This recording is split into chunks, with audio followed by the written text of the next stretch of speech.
March 12th meeting, 2013. Dr. Cash, will you please lead us in the flag salute? Please stand.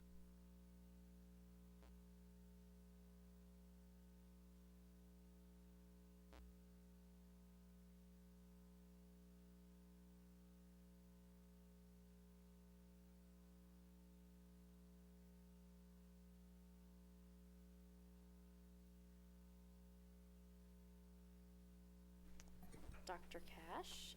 We do have Spanish translation available and also translation for the hearing impaired. Buenas noches, mi nombre es Lourdes Fleischer y si alguien necesita traducción en español, estamos aquí. Y si necesita un radio, puede pasar con nosotros. Gracias. Gracias. Dr. Cash, introductions, proclamations, presentations, or recognitions. Well, we have one of our most famous Santa Barbara High School Dawn seniors here tonight, Yvette Gill, who's going to give us our student report. I'm sure you've all seen Yvette's picture and heard about her as an outstanding varsity basketball player for the Lady Dons, but what I know her most as an outstanding student and a member of the Associated Student Body Leadership at Santa Barbara High School. And I know that Yvette has probably applied to many top colleges. Have you heard from anybody yet? I have heard from the University of San Diego, Cal Poly, Northern Arizona, and San Jose State. And I'm still waiting to hear back from the bigger schools. All right. Well, you keep us posted. All right. We're ready. Hello, as Mr. Cash said, thank you very much. My name is Yvette Gill. I am a senior at Santa Barbara High School, the Associated Student Body President, and here on behalf of all the schools to give the school board report for the month of March. I'll leave the best for last, and I'll start with Dos Pueblos High School. Dos Pueblos had a successful blood drive on March 7th. March is the International Women's Rights Month. Also in this month, on the 22nd, they will host their International Day. There will be an extended lunch for them and an altered bell schedule during lunch. And then on the 22nd as well, the teachers and the students will have their annual air bands. They also will have a canned food drive on April 1st through the 30th. They will have their Sadie Hawkins dance on Friday, March 15th. It is $5 with the Charger card, $8 without, and $10 if someone wishes to bring a guest from another school. Also on that Friday, March 15th, they will have their grease pole during lunch, which is only open to seniors that are in pairs of 3. There's a mandatory meeting for all students who are interested in being any office position at Dos Pueblos or any leadership position on March 19th at 7 a.m. in the morning. And that is all for Dos Pueblos. Going on to San Marcos. Pearl Shin won the Channel Keeper Student Art Show, and more information in regards to that art show can be found on Newshawk. Boys volleyball is off to a great start in their season this year. They are currently 6-2. On Friday, the musical theater department will put on their Broadway musical marathon. They will sing 137 songs over many hours, and they raised tons of money for their department. Boys tennis is also off to a great start this season. The girls water polo has gone their farthest this year in CIF, and this is the farthest they've gone ever in school history. The mock trial made it to the county championships again this year and finished off a great season. Anastasia Kuntz was recognized at the Santa Barbara Athletic Roundtable Luncheon as the recipient of the Phil Womble Award, which recognizes students who have demonstrated outstanding academic and community involvement in addition to athletics. And San Marcos is also very excited about their first ever teacher talent show. It's going to be Friday night in the auditorium, and the teachers will perform their talents, and it's going to be a fundraiser for their school newspaper, The King's Page. San Marcos and Santa Barbara, and I believe Dos Pueblos is also doing the Casey testing for all 10th graders, which started today. And on to the middle college report. The middle college had an engineering team which represented middle college for the first time in the Raytheon Engineering Week. The team's Sterling engine was rated a 10 on a 10-point scale, and students earned second place in the competition. Students are continuing to work hard through various Santa Barbara City College courses, and seniors are beginning to hear back from colleges, including acceptances to Biola University and Mills College. And last but not least, Santa Barbara High School. The girls basketball team fought hard in the state playoffs and their division playoffs. They went to the second round of state playoffs, which is the farthest they've gone in school history. And although it was a very tough loss, it was a fantastic season for the girls team. Girls softball is kicking off their season with their first home game versus Carpinteria tomorrow. Boys baseball has a home game versus Ventura on Friday, which is their first league game of the season. Boys tennis and boys volleyball are both off to great starts this season. They face tough opponents, including boys volleyball faced a very strong Maricosta team. Santa Barbara High School held their yearly Pennies for Patients drive to benefit the Leukemia and Lymphoma Society. They were able to raise around $900, with the top class raising $300 for the Leukemia and Lymphoma Society. ASB held a prescription glasses drive to donate glasses to Direct Relief International. They received over 65 pairs, and 2 students actually won a pair of Tom's sunglasses. The Friendship Club also collected clothing and toy donations for local students to deliver to the Friendship Village in Vietnam, which they will travel over spring break. And 10th graders, in the next month, we have spring break coming up. Our spring pep rally comes up on April 5th. We have state testing and a double dollar dance. And then on Thursday, ASB will hold their elections for next year's executive office. And that is all I have to report out. Thank you. And I think I'd like to embarrass Miss Gill up there. And I believe Miss Gill was actually named the Scholar Athlete of the Year by the Santa Barbara Athletic Roundtable for your grades combined with your athletic commitment. So congratulations for that.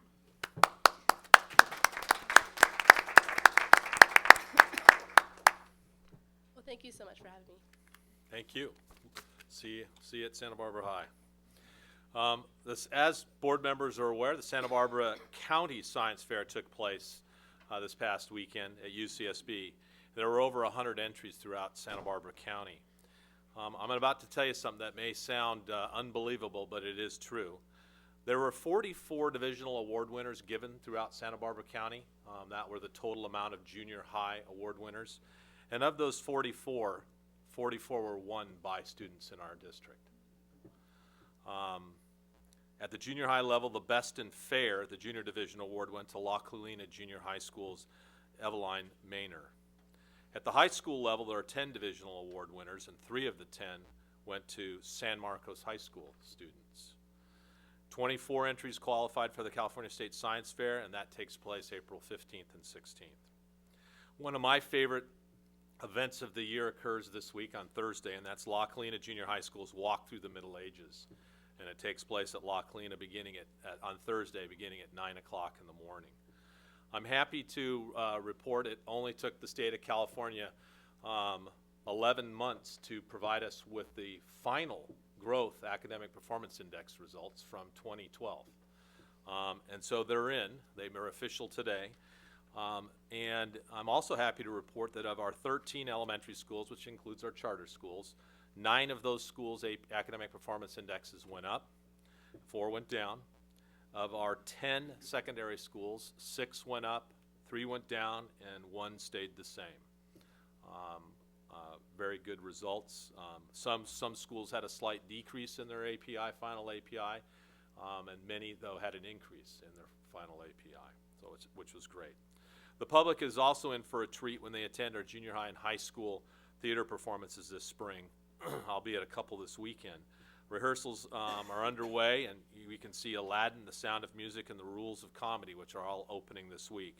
And I'm looking forward to watching our kids perform. Our district's physical fitness testing for grades 7 and 9 is underway, and also the high school exit exam was today, the first day. And I was at Dos Pueblos High School and walked through the gym and the cafeteria and saw all of those 10th grade students working hard on the first part of the high school exit exam. And that concludes the superintendent's report. Thank you. Thank you, Dr. Cash. Board comments or correspondence? Mr. Herron? Yes, I went to a session this morning, a training session on the school culture or Healthy Kids survey. And the results are in and going to be reviewed, and it's got tons of information range from surveys of all the kids throughout the school district.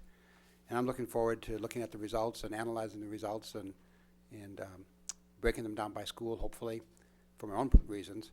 And it's good that we have good participation in that survey, and I thank the teachers and the principals for their urging of students to participate in those surveys, because I think they're great help when you have the school, the Healthy Kids, school culture, and hopefully someday we'll do the parent survey also, looking at all three of them together to see how we each define what we think is going on in the schools.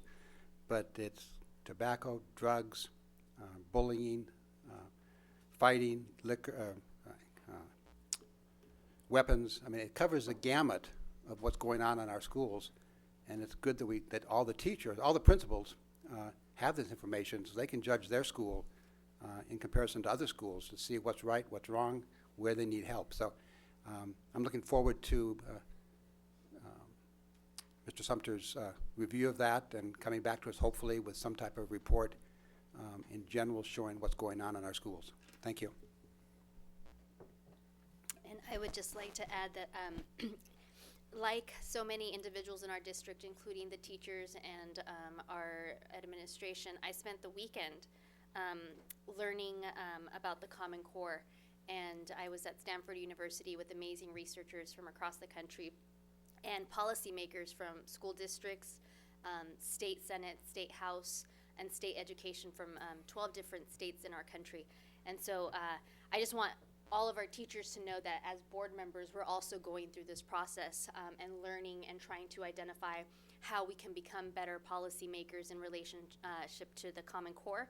And as soon as I have the PowerPoints accessible to us, I will be sharing them with the rest of the board. I felt it was a very informative weekend that I spent with a lot of great individuals, but I also think we have a whole lot of work ahead of us, especially related to some of our underrepresented students, English learners, students with disabilities, but this is really a district-wide effort. It's not just our teachers who are going to be thinking about how to implement the Common Core, but the administrators, the board members, as well as far as how we can support good implementation of the Common Core. So I will be sharing more with you when I have more information to share. All right, and so that leads us to announcement of closed session action items. The board voted with Ms. Parker making the recommendation to approve the CASI waiver for graduations for students with disabilities that was under consideration, and Mr. Herron seconded that, and the board voted 5-0 to approve that waiver. And that is the only reportable action we have. Do we have any public comment? We do, Mr. Kenneth Locke. And Mr. Locke, as usual, you'll have 3 minutes, and I'll give you a 30-second warning.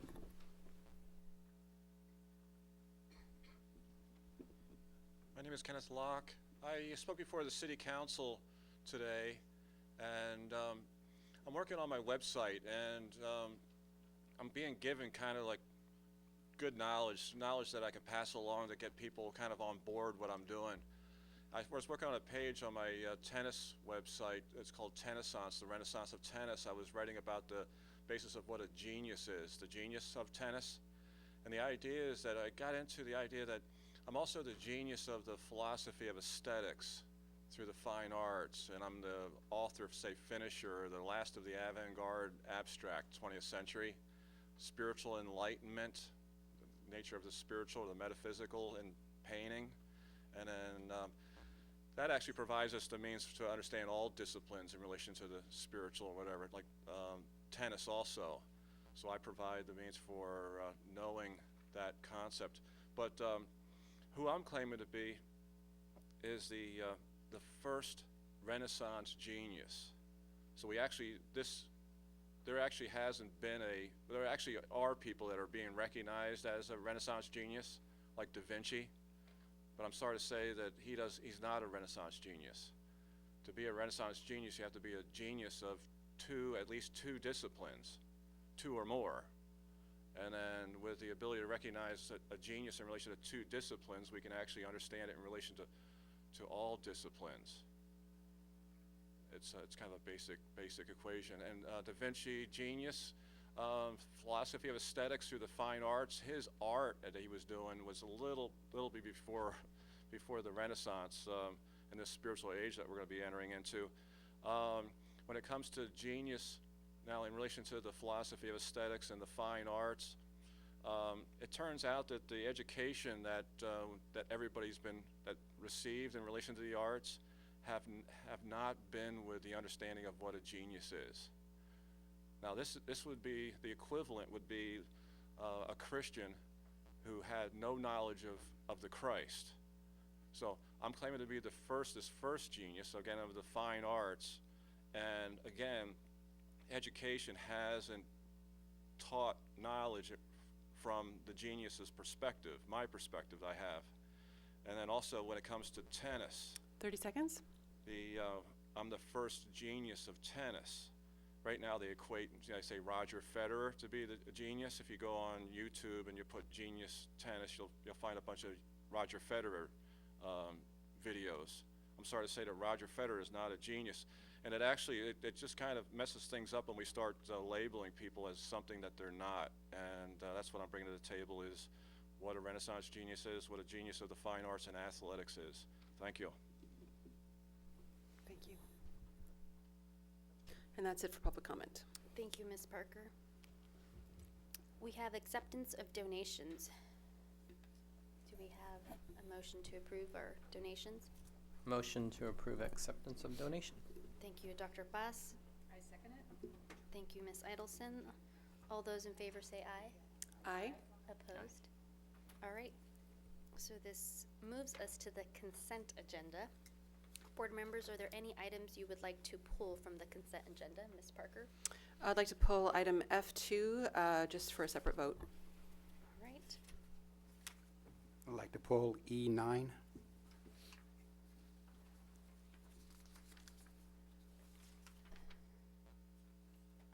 Anything else? All right, so we have item E9 and F2 pulled. Do we have a motion to approve the rest of the consent agenda items? Move to approve the consent agenda. Thank you, Dr. Pass. Second. Thank you, Ms. Parker. All those in favor say aye. Aye. Opposed? Motion passes 5-0. I will then take a vote for item F2, just because we're not going to come back to discuss that, but only to vote, if I understood that correctly.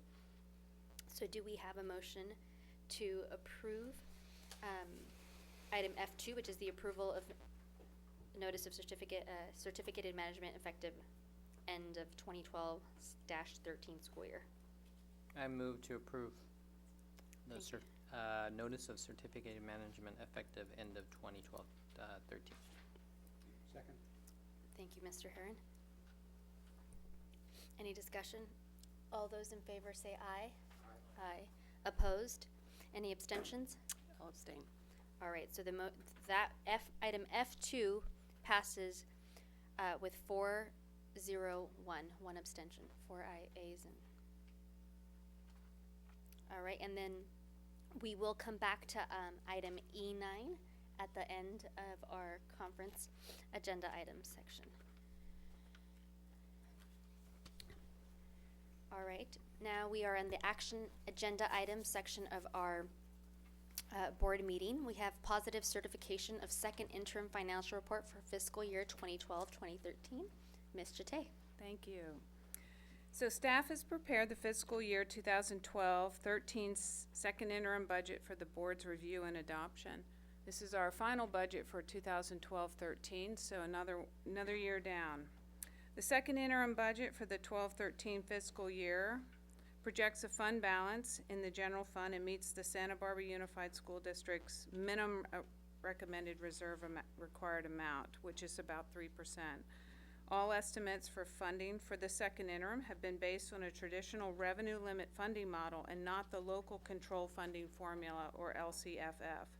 That is, that is being proposed by the governor in his 2013-14 budget. Therefore, all the multi-years are based on the revenue limit. While we are required to provide the board with all of the official statements, forms, schedules, and state of the California's reporting software, our goal is to present the budget and the financial documents to the board and the general public in a manner that is easy to read and understand. So we would love your input at the end of it, how we did. So we're going to the unrestricted activity. The way we designed this is so that you could see the revenue and see why the revenue also went up or down. So for the revenue limit sources,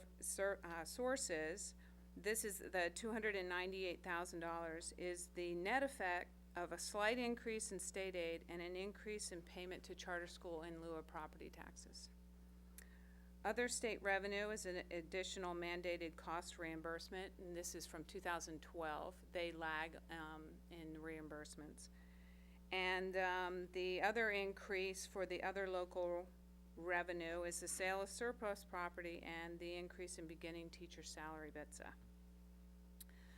BTSA. Any questions on that? No? The unrestricted expenditures, the increase on those are due to the reinstatement of the 7 furloughs for classified and the 5 furlough days for certificated. The benefit reduction is the cost due to the revision of the estimated of statutory and voluntary benefit deduction. If you remember in the first interim, we did not have the furloughs in it. They were in the multi-year projections. Now since January, the payroll has hit as if they were, all the furloughs are in.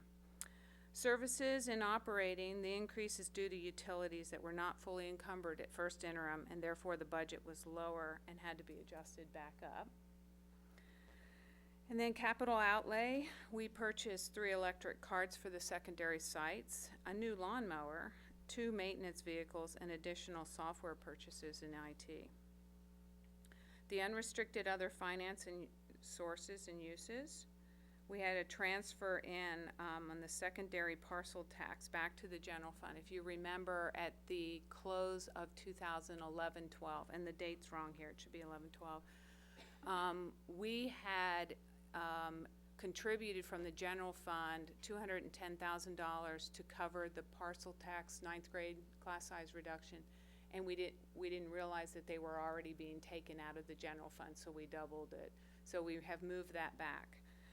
And then we also, due to child development having such a decrease in their funding, we didn't make them pay back the $100,000 to the general fund that they owe us from years past. And we'll just play it by ear on how they do, because they couldn't afford to do it this year.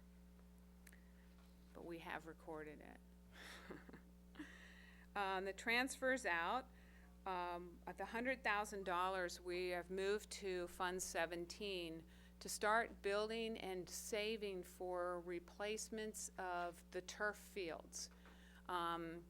We have never really done this in the past, and then all of a sudden big things would need to be done. So we're going to start to plan ahead and start to move, put it in like our savings account, and then when the turf field needs to be replaced, 10 years we'll be ready to do it.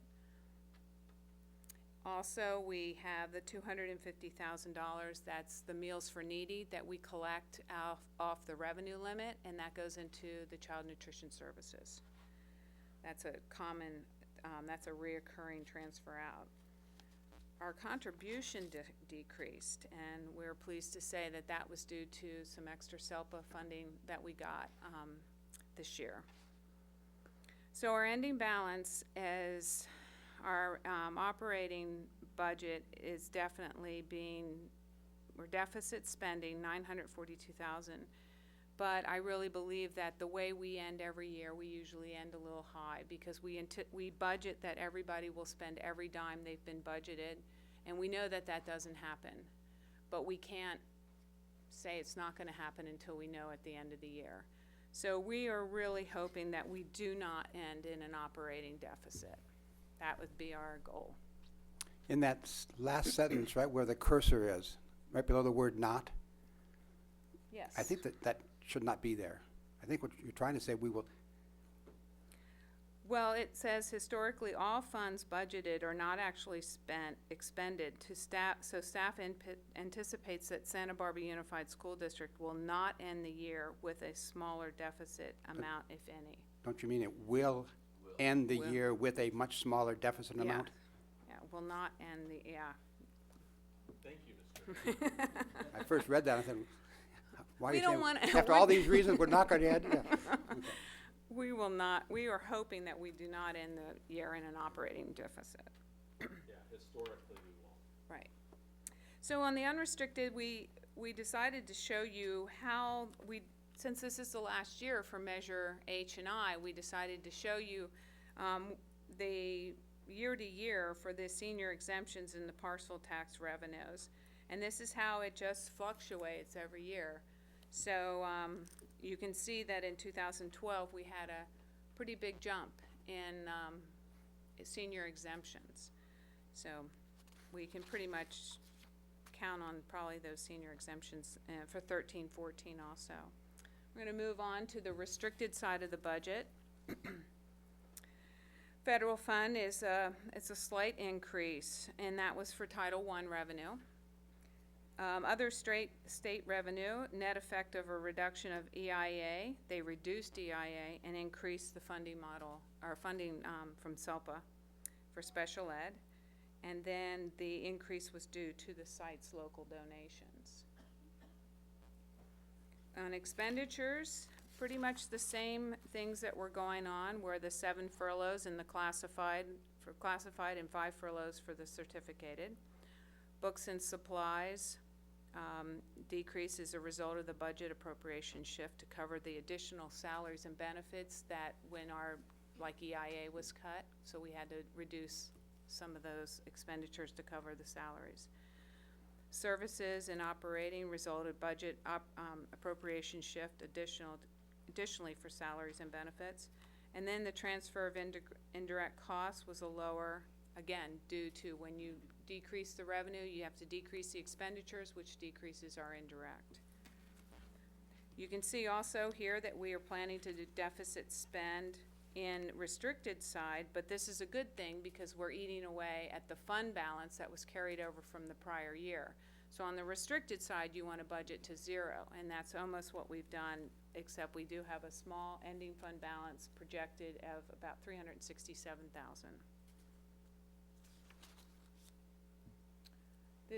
The next slide is our projected unrestricted ending fund balance. So we're hoping that to be a little bit less underneath the line or even equal to the line. Then the reserve amount, as you can see, it's almost all unrestricted side of the budget. We meet our 3% reserve. The next slide is our general fund contribution. It just shows how everything is broken up with the encroachment, special ed being 64% of our general fund contribution. Little chart there on lottery to show you how much lottery money we get each year. We're projecting that we'll have the same amount next year to start us off, but right now it's about 2.1 million. Now I'm going to let Mr. Dudesky talk to you about the multi-year projections. Okay, this is another part of the budget where we kind of shifted and tried to make it a little easier to follow.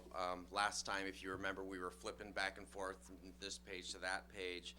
And in trying to make the presentation a little simpler, we thought we would summarize those 4 pages of multi-year projections from the SAC software into this one schedule that combines the restricted and unrestricted and shows you the main categories of revenues and expenditures, and also the fund balance at the end. And haven't scrolled up enough to see the percent of fund balance, but we'll get there at the end. It's a decent news for us. So we'll start with, and Meg covered most of 12-13, how we plan to end up for 12-13, and I'm pretty much going to go from top to bottom here.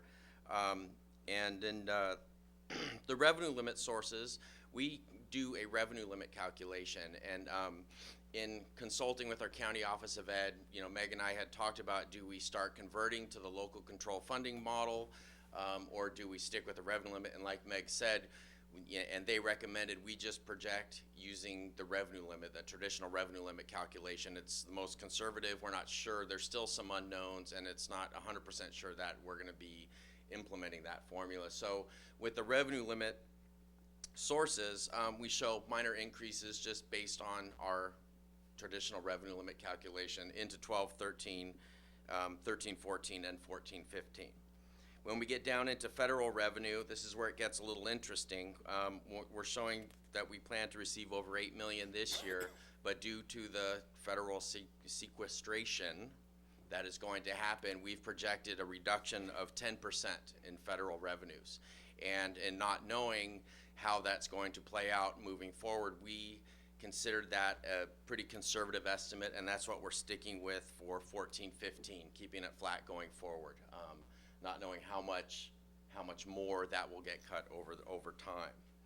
And then with other state revenues, we show a decline in 13-14, and then increase back in 14-15 as a result of the additional $800,000 we plan to receive an additional class size reduction funding, which there's also additional expenditures down below in expenditures that go along with it, because we're going to have to maintain some smaller class sizes, because the sunsetting of the flexibility of that class size reduction is at the end of next year. So that will take effect in 14-15. Other local revenue, we see an increase in 13-14, and the majority of that is due to measures A and B parcel taxes. So we net the decline of the expiration of H and I with the increase in A and B. And so you'll see that in 13-14 and carried forward into 14-15. Are there any questions so far before I move on to expenditures? Okay. And you'll notice in the budget itself, all of these explanations are in the narrative and the page right after. I'm just kind of going through them. And now we get into expenditures, and you'll see salaries and benefits. This is combined restricted and unrestricted. And our normal course of budgeting, one of our budget principles is to increase the salary budget by 1.5% to account for step and column increases. And then you'll see in 14-15 is where we've added another $1.165 million to account for the class size reduction, the additional teachers we're going to need to maintain the smaller class sizes at the elementary school level. And let's see, other adjustments. Now, other adjustments is where we put in the things that we know are going to have to be adjusted in the out years. Instead of, putting them in the classification where they might not be as evident to you, we put them in this other adjustment column. And in 13-14, there's a net increase of $346,000, you'll see there in the middle, that accounts for unrestricted net salary cost increase of $1.27 million from the expiration of the old parcel tax. So basically, we're reducing out the old parcel tax money that we have budgeted to spend, and then we're adding back in the new parcel tax expenditures that we'll be making. And on the restricted side, there's an adjustment in classified salaries that reduces cost by $925,000, and that's where we've accounted for the sequestration reductions, because when they're going to take, yes. Okay. You can finish your sentence. Okay, because we're going to have to reduce revenues by 10% in these federal programs, there's also going to have to be a corresponding reduction in expenditures in order to make that work.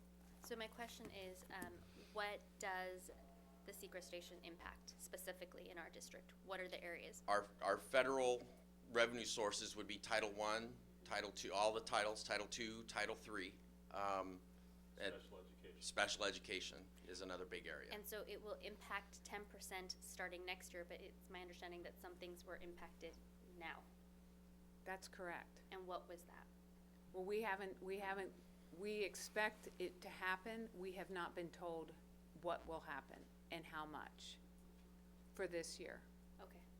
And we pretty much have, sources, School Services of California, they right on top of that, and that's what we base a lot of these budget assumptions on. They let us know, what they hear in Sacramento, what they hear going on from Washington DC. So we haven't seen any reductions yet, but you're right, I think they're coming soon.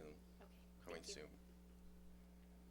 Okay, and moving down to fund balance, you'll see that we do have an ending fund balance there, which is a fantastic thing. We project to end the year with a 5.29% fund balance, and the minimum that the state recommends is 3%, and 5% is not a lot.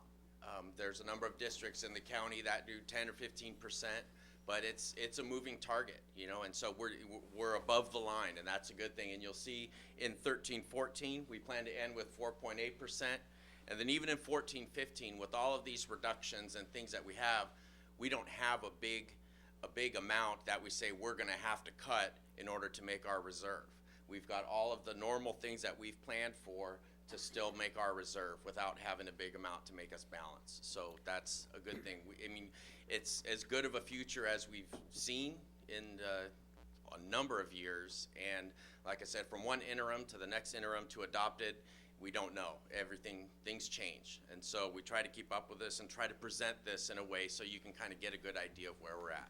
I want to stress that, we have a great ending fund balance, and it's really been nice this year to not have an increase to our deficit. We have been flat funded this year, and that's great compared to other years. But just remember that ending fund balance could not pay for one payroll 1 month.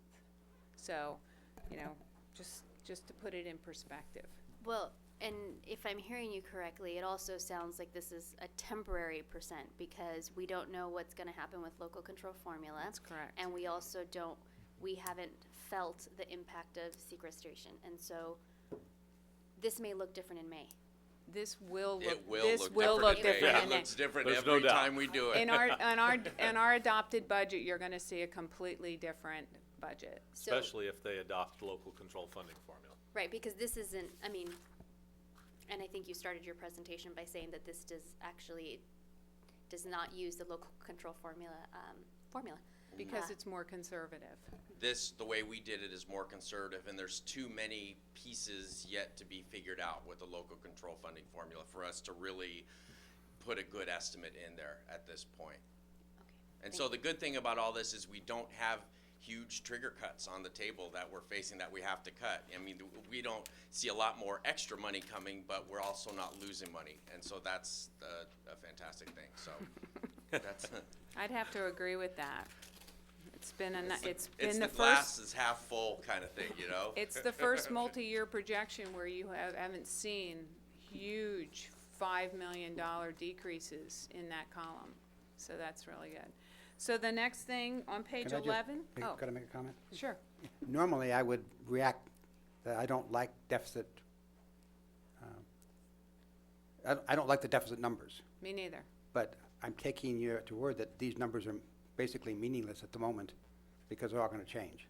So- Correct. Well, and remember, this is restricted and unrestricted. So Right. our deficit spending 1.3 on the restricted side. So that's why the first 12, 13 But that's from is. previous money, Yeah, that's from carryover from the Right. prior year. and we want to balance that out to zero. That's what we should be doing, is spending our restricted side on, funds on the kids that are in school now.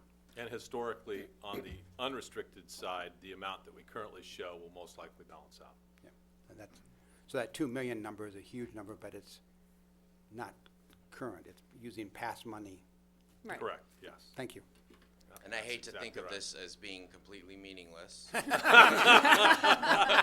lot of work into this, but no, this is as good as we can give you a picture of the future. But it's So- going to change. Yeah, it will change, absolutely. Yeah, if it just was- wait a minute. It'll change. Yeah, wait a minute or two. So on page 11, we did give a little bit of an informational piece about the local control funding formula.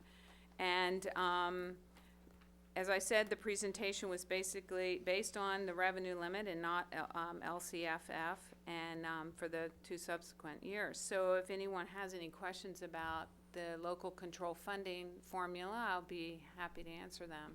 Dr. Paz. So there is mention in here about the phase-in, but there's not an amount yet known or how that's gonna roll out. That's correct. So do we know We have a, timeline for knowing? it's over 7 years. Mhm. The percentage for the first year is supposed to be like 10%. Mhm. So, but how they are actually figuring, the 10% is based on the supplemental grant and the concentration grant. The base grant equals our state aid, our entitlement, which includes all of the categoricals that are will now be on the unrestricted side of the budget. And, yeah, and so it's our entitlement for our unrestricted funds, and it's, the way we see it, it's about equal to state aid, our property taxes, our EIA, all our tier 3 categoricals, our CSR, all, our TIG, and our transportation. That's the bucket. The phase-in is the supplemental grant and the concentration grant. And I believe we won't know for sure that they've converted until the state adopts their budget. And that's when we'll know if it's been At the May approved or not. revise. Yeah, well, even beyond the May revise, right? I mean, they have to actually adopt the budget, and there'll be trailer bills and all kinds of, And they things they following met up. today with a lot of, and had a lot of input from key players, superintendents, assistant soups, and there were a lot of questions asked. So I don't know if they're gonna be able to get this worked out before July 1. So you may see the adopted budget as a revenue limit, just because we have to go with what we know. And until we know that LCFF is absolutely coming through, then you'll see a big change. And I think Dr. Cash and I have heard that this may move forward and is likely to move forward, but it will be with a lot of trailer bills, which will make implementation a little bit more challenging for districts. When they did the ARA, it was, back in the day, when they did ARA, they said, yeah, this is really good for you, just spend it wherever you want to, and then a year later, they came out with all kinds of rules. So it's really hard to play and plan for that thing, those types of contingencies, so. Thank you. Okay, thank you. So we are asking for the approval of the second interim. Thank you, Ms. Jate. Ms. Parker? Well, to get the motion on the table, I'll move to approve the second interim, and I'll second it. and if I could keep going, I just want to say thank you. This format really, I thought you were explaining the funds really well, and just so that we didn't have to go back and forth the way we had been before, that was really helpful. So thank you. Good, thank you. Great. Thank you. Likewise, I appreciate the fact that you're putting in a little more of the sort of read between the lines pieces, which I really appreciate. That's the kind of information that's helpful for me. So we do have a motion and a second, so is there any additional discussion? All right, let me call for the vote. All those in favor say aye. Aye. Opposed? Motion passes 5-0. I'd like to say that we are gonna talk about I'm gonna talk about the strategic plan later on in the agenda, but this was one of the things that we're working on. I wanna really thank, under Meg's leadership, her staff, Conrad, in putting together a very reader-friendly, budget. So, congratulations. We are moving on to approval of reduction in particular kinds of service and adoption of resolution 2012/13-32. Dr. Cash? I'm gonna ask Dr. Christensen to take this one. Yes, good evening. Education Code Sections 44949 and 44955 require the district notify certificated staff of potential reductions in force by March 15th. Due to ongoing budget uncertainties, the superintendent recommends the reduction in the number of FTEs, full-time equivalents, in mathematics. Personnel receiving reduction in forces notices are those with the least seniority in mathematics.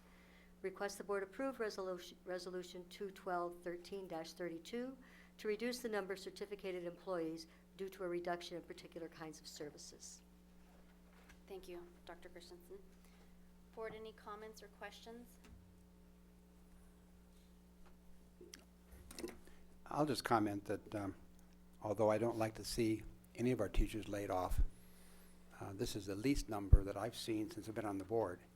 So it's obviously a great step in the right direction. And with the parcel tax funds, maybe some of them could be hired back as math teachers under the parcel tax. So let's hope that it's even better than this. But I appreciate the fact that this is a very, very small number of our teachers that have to get laid off. So thank you very much.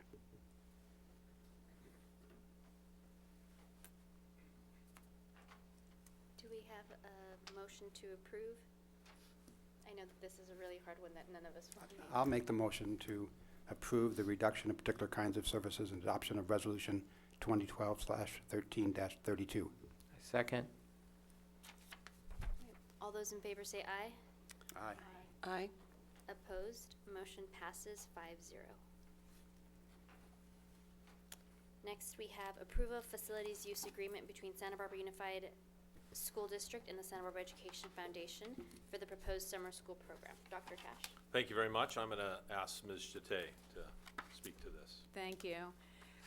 This is an agreement between the Santa Barbara Unified School District and the Santa Barbara Ed Foundation to provide summer school services and it's a 3 to 4 year contract and or agreement. And me and Margie read through this and came to the conclusions that you see here, and we are asking for your approval of this agreement. Board, any questions or comments? I know we also have the executive director of the Santa Barbara Education Foundation here. And we actually have public comment on this if we want to go ahead and take that. Sure, we can take public comment. Brian Robinson.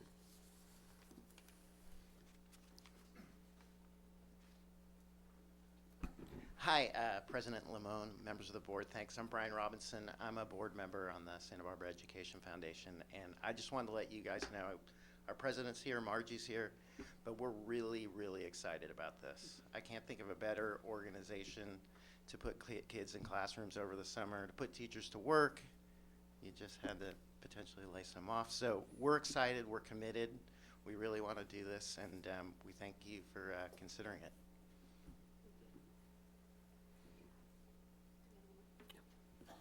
Ms. Parker? I just wanted to note the typo at the top of the agreement where, for use of school, the property has an extra O in there. But just noting that. And I, in terms of a facilities use agreement, I think that this is fine. And I appreciate the idea of revisiting it for years 2 and 3 after you see how things go the first year. My one question, especially given what's coming up on the next agenda item, is the academic credit paragraph on page 3, where it says the district shall grant students in foundation classes full credit for summer school courses successfully completed as determined by the teacher of record, et cetera. And I'm just wondering, did you discuss why did the academic credit piece need to be in the facilities use agreement? I don't know if that's a conversation that came up. Or maybe Not with me, no. It doesn't need to be in it if the board would like to strike it, but it would really depend on what happens with the next item. And I'd certainly love to hear feedback from the rest of the board. I just don't know if it's just sort of an extra bonus, or if it should not be in a facilities use agreement. If it should that we should keep the two things separate. So I'll listen to what my fellow board members have to say. Ms. Edelson? Yes, I would agree with Ms. Parker that keeping it separate would be more consistent with one is about the facilities and the next item would be about the use, would be about the what's going on within. So that would be my suggestion also. Then I think it would make sense to bring it forward as amended with that struck. Well, can't we simply move that, obviously they could choose not to accept it on their side, but couldn't we simply move to approve it with item 3 redacted? Yeah, absolutely. Okay.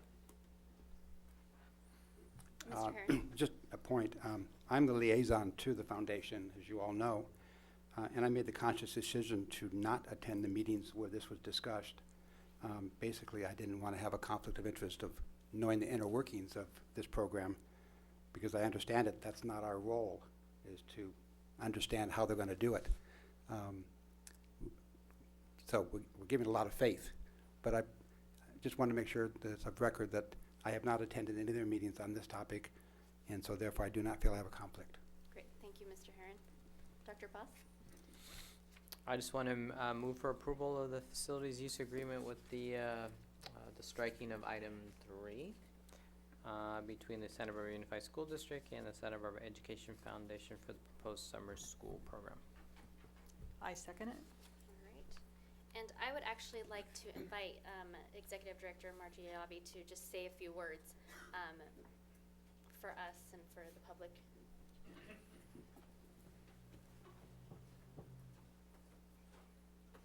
Hello, Madam President and Board. Thank you so much for considering our proposal. I've put a lot of research into this and talked with other education foundations who are running the same type of program for their districts. They've been doing this sort of thing for many years. You know, Santa Monica, Malibu's been doing it for 20 years. Las Virgenes has been doing it for 11 years. And my colleagues have been very helpful, giving me information and giving me insurance agents information and course catalog recommendations. And so we are really excited about doing this project and look forward to working on this project and rolling it out this summer. It's late, it's gonna be a lot of work, but we wanna really get our feet wet and get it going and see what happens and find out what it is that we don't know, and look forward to doing this year 2 and year 3 and more, hopefully. Do you guys have any questions for me? I will on the next item, but not on this one. Okay, so I'll just stay right here. And I do just want to clarify for members of the public that this is strictly a facilities use agreement approval, and that the Santa Barbara Unified School District does not have an official partnership in this particular program. And any input and information that was shared in the previous meeting has been considered and taken into consideration, but is not reflective of an official partnership with the Santa Barbara Education Foundation, but rather the support for a facilities use agreement. Yes, correct. All right, well, with that, we have a motion on the table. All those in favor say aye. Aye. Opposed? Motion passes 5-0. Now we have the resolution authorizing Santa Barbara Education Foundation to offer a fee-based summer school program. Well, this would be the next step, since you've approved the facilities use agreement, that would allow the district to accept course credit for courses that met the requirements noted. Your agreement to do so will certainly, I think, facilitate the use of the facility by the Ed Foundation. Thank you, Dr. Cash. Board members, questions or comments? We do have public comment on this item. Is that enough, Mr. Robinson? I wasn't sure if you wanted to speak separately on it. Okay. Okay. Board, Ms. Parker? And I'll jump in. I mean, it's been made really clear that it's as if these were courses like City College or some other type of summer program, UCSB, where we are simply accepting credit from an outside source besides the district for students, and that the district does not have input in who's hired, what courses are being offered, and so it's not any sort of joint agreement at all. So I appreciate that, and I hope that's clear to the public that this is essentially as if, you know, the University of Nebraska decided that they were going to offer courses here in California for students, and they just happen to be using our facilities, and we're going to offer them credit, students credit, for anything that matches what we say we need for. You'd have the same resolution before you if it was the University of Nebraska. Exactly. With a lot better weather. But I just wanted to say, because I'd had a conversation with Ms. Yayavi about some of the things that they're thinking of, and you may want to share some of those. But what I really appreciated was the conversations that you've been having with school sites and the SBTA in terms of looking for overflow classes. So whatever you offer during the summer are classes that only benefit our master schedules instead of impacting our master schedules in such a way that sections would be lost for our existing teachers. So I really appreciate that you've taken that into consideration, but that's entirely up to you. So thank you. I've been advised by my colleagues that that's really important, and to work with the counselors to identify those classes that are bulging during the school year, and that being offered in the summer would actually really help the school year and the flow of classes, and to be very conscientious about the maximum number of students that we can enroll in any particular class, so as not to eliminate any sections during the school year. So we'll try our best. Board, any other questions? Mr. Mr. Herron? I did watch this City College meeting of the Board of Trustees, and Dr. Friedlander mentioned that they're going to have 2 summer sessions this year, and the second one will be focused on high school students. I don't know if you heard that or not, but it's something I think probably for you to be aware of. Yes, thank you. I did contact the dual enrollment department up at City College and talk to them, and they mentioned because of Prop 30, they will be offering more courses this summer for high school students. And I think there's some kids that taking courses in Santa Barbara City College would be really appropriate. And there'll be other students that will rather take classes in a more familiar setting with their high school counterparts. So I think there's room for both.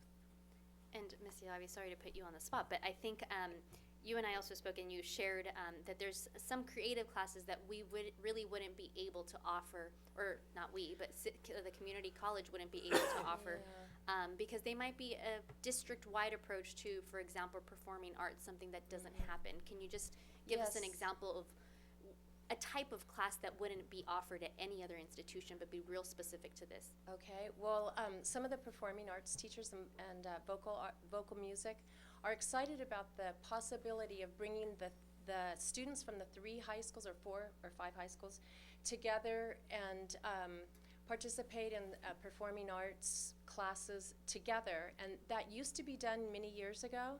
And these teachers said it was just a lot of fun. It was a great experience for the students and the teachers.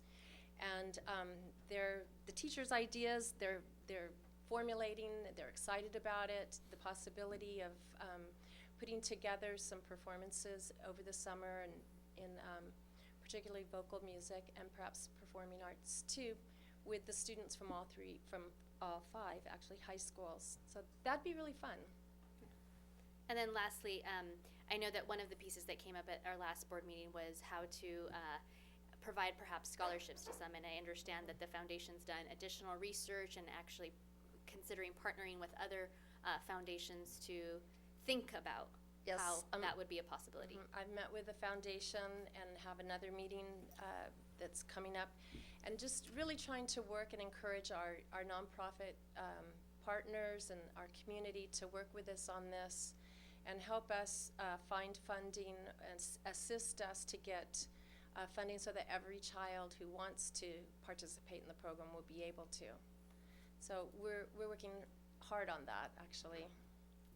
Well, and I just want to thank you, because I think that the foundation's done so much work, so much research that's been involved, and this wasn't just an idea that kind of came up this year. This was something that came up 3 years ago, and so what's moving forward is now, I think, something that we'd want to see support and be successful. Thank you. Ms. Parker?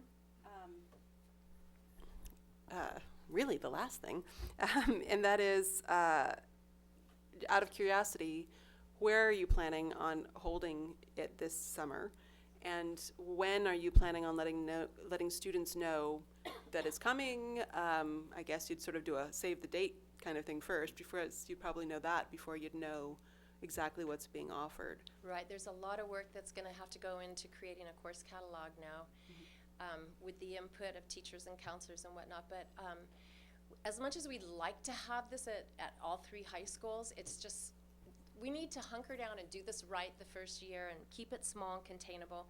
And, we talked about what site to choose, and San Marcos was the choice. It's centrally located. The principals talked about it, and they agreed that San Marcos would be a good choice. That was their suggestion, and I think we all agree that San Marcos is the best choice because of the transportation issues. Then there's bus lines that go right by San Marcos, and what was your other question? When are you gonna save let, the date? when are you gonna let Well, students know that this is even coming? Yeah, I think like right away. Well, we have to wait for you guys to approve, and then we can get going. There's a lot of work to be done, and yeah, we've got a big to-do list. I'd like to go ahead and move, we'll just get this on the table, resolution number, that we pass resolution number 2012 slash 2013-35. Second. One other question. You mentioned Los Virgenes, and I went on their website and looked at their summer school program. Big emphasis on students with D's and F's to try to upgrade their schedules. Are you going to be aiming at that at all? No. Okay. And No. we will not be doing a remedial program. That's still going to be handled by the district. Thank you. Yeah, we'll continue to provide a program for students who have fallen behind in credits. All right, so we have a motion on the table. Any additional discussions, questions, or comments? All right, all those in favor say aye. Aye. Opposed? Motion passes 5-0. Yay. Thank you so much. We really appreciate your support and your confidence, and we won't disappoint you. Thank you. We have board action student discipline case number 2012/13-12. Ms. Parker. In case 2012/13-12, I move to approve the recommendation of the administrative hearing panel for a full expulsion for 1 school year. Second. All those in favor say aye. Aye. Opposed? Motion passes 5-0. And now we are approving resolution number 2012/2013-36, proclaiming Santa Barbara Unified School District's recognition of Cesar Chavez Day. Do we have any public, well, I guess we'll read the resolution first. Hold on, let me pull it up.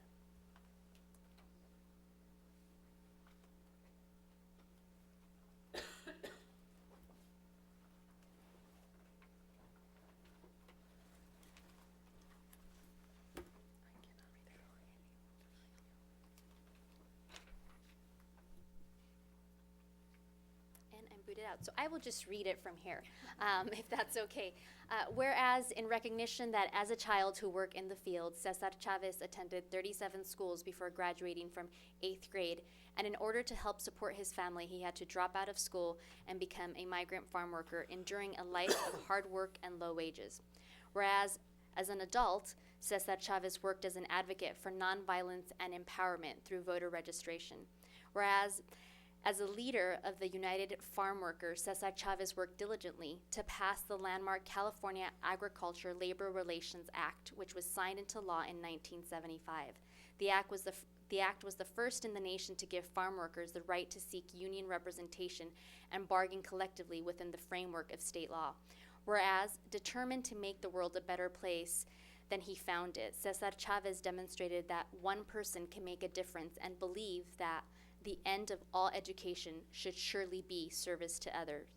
Whereas, in recognition of his nonviolent activism and support of working people, Cesar Chavez was awarded the Presidential Medal of Freedom posthumously in 1994 by President William Jefferson Clinton, and also inducted into the California Hall of Fame on December 6, 2006. Whereas the state of California recognizes March 31st, 2012 as Cesar Chavez Day, a state holiday in recognition of his life and his commitment to social justice in the workplace, the civil rights of all people, and respect for human dignity.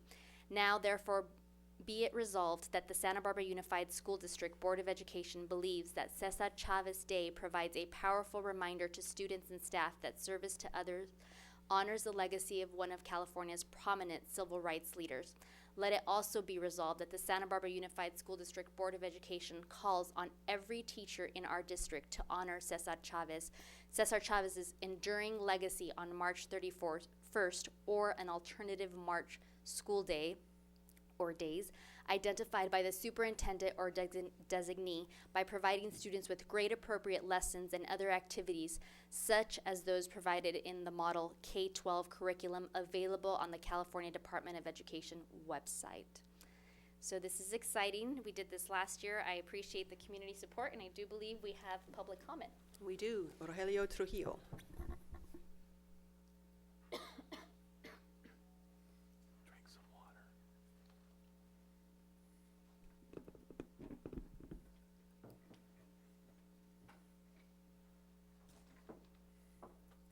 Good evening.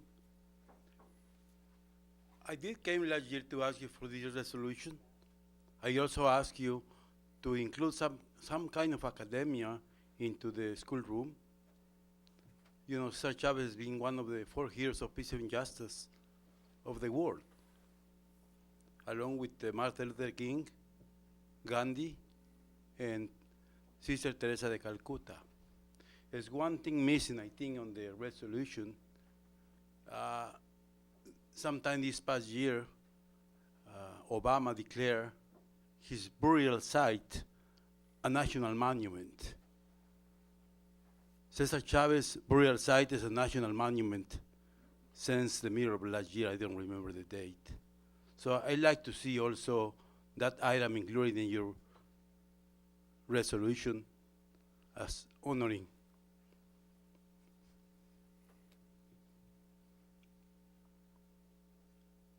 one of the biggest heroes.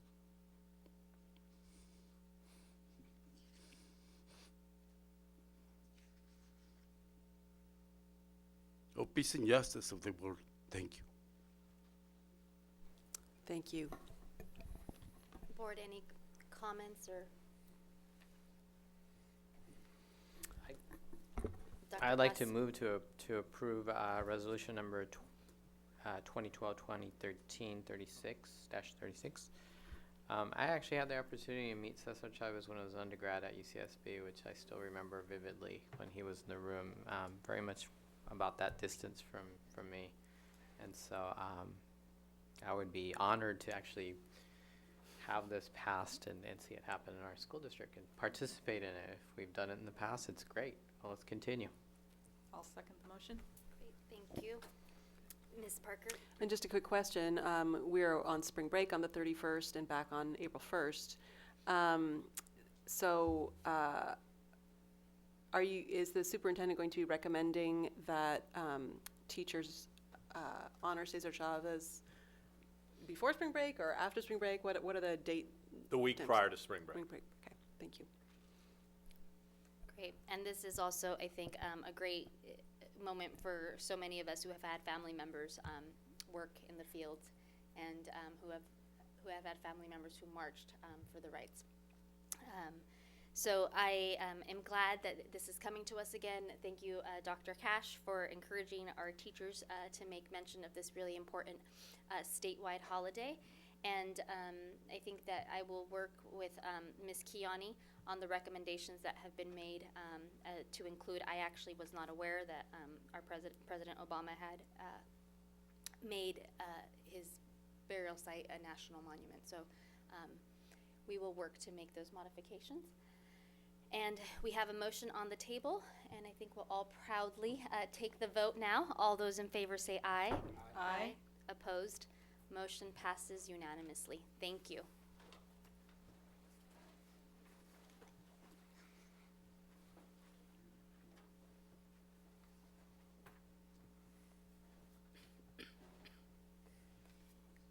We're now at the conference agenda item. We have public hearing on the Santa Barbara Unified School District. So I will close our regular meeting and open up the public hearing. Do we have any public comment for the hearing? All Seeing no public comment for the hearing, I will close the hearing and open up the general board meeting. And this is a hearing on the updated revised 5-year deferred maintenance plan. Mr. Henyock. Thank you, President Limon. At a minimum of every 5 years, the district needs to submit a deferred maintenance plan to the state in order to continually to receive our deferred maintenance funds. In the past, the state has deficited the amount of their half, while they still would require the district to fully fund their half. Then came along some flexibility due to the budget crisis, where the district did not have to make the match. And I believe that's currently still the way it is today. The district is not required to make the match. That's a board option when they go through and decide what their priorities are for each fiscal year. Typically in the past, when we've had the full amount of money, every 2 or 3 years, we've updated the plan. You'll see it looks basically the same for every year because we don't know in advance what we're going to be doing. But this is acceptable as long as you have the proper amount of money in the proper categories. The state typically accepts that. This is one of those strange animals where it doesn't require board approval. It only requires a public hearing. But I'd still like to hear from the board if they have any comments or suggestions or anything they'd like to see amended or changed on this before we submit it. In the past, we've been able to do some larger projects with this money, but due to the financial constraints of reduction in maintenance, we've been using a lot of the money for deferred maintenance items that may have typically been funded through routine restricted maintenance in the past. There's kind of an area there where you have to look at, when you use deferred maintenance, just how often do you replace something. You have to be on a 5-year life cycle, so we use it for replacing hot water heaters. We use it for a major boiler repair, but not the annual boiler maintenance repair, things like that. We also put on the caveat at the bottom that we do fund salaries of temporary employees. Those temporary employees would be the employees in the planning and construction department who are there as long as we have bond funds and those other funds. And so as long as we say that in this bottom line, we are able to fund a portion of their salaries proportionate to the amount of work they do for deferred maintenance contract management as part of this fund. Be happy to answer any questions. Underground tanks, we've pulled out the last of our 2 underground tanks at Santa Barbara High School. We still have an old underground tank out in front of the warehouse. It's full of slurry and just sitting underground and is not leaked, but maybe someday in the future we'll have to remove it, but it won't be qualified with deferred maintenance because it's not a school site. So that's why you'll see zeros on the underground tanks. Mr. Herron. When was the last time we put funds into this? I'd have to refer to it. That would be 2008. And how much is in there now? I forget. I think we probably just noticed it in. I guess a better question is, The fund balance is pretty low right now. yeah, I guess my question is to Dr. Cash, and how do we, what would it take for us to put 500,000 into this account? We need to, obviously, based upon the information that you've received at a previous board meeting, the initial look at our facilities assessment, it's an ongoing and important need that we need to take care of, and that is that maintaining our buildings. That's what houses kids, what protects them, it's what provides the environment in which they learn, and the absence of doing so over the last several years has degraded, I think, already poorly maintained buildings. So what does it take to make a 500,000 donation back into this fund? Would just come out of the general fund. Larger deficit. Yeah. Yeah, who makes that decision? You will. How and when and where? Oh, it'll come forward in the budget.